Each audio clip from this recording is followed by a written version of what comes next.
Welcome back, everybody. Today I'm going to teach you how to change the currency in QuickBooks Desktop.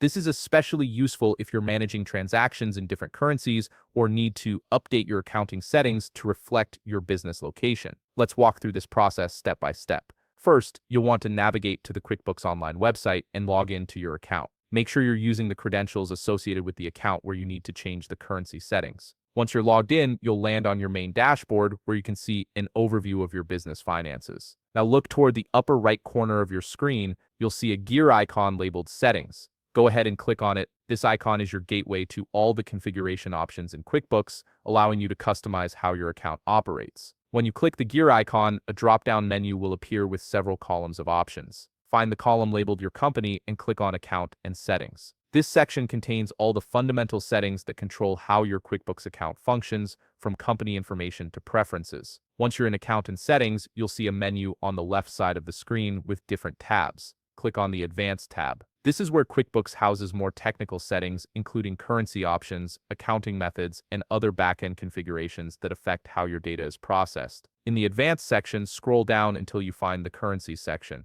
You'll notice a small pencil icon next to it labeled Edit. Click this pencil icon to unlock the currency settings for editing. Without clicking this Edit button, the fields will remain locked and you won't be able to make any changes. Now click the drop-down menu in the Home Currency field. This will display a list of available currencies. Scroll through the options and select the currency you want to use as your primary currency for transactions and reporting. Choose carefully, as this will affect how all your financial data is displayed. After selecting your preferred currency, click the Save button at the bottom of the window. This action confirms your currency selection and applies it to your account settings. Finally, click Done to exit the settings page and return to your main dashboard. Your currency change is now active and will be reflected across all your QuickBooks transactions moving forward. If you found this video helpful, please leave a like, subscribe, and see you in the next video.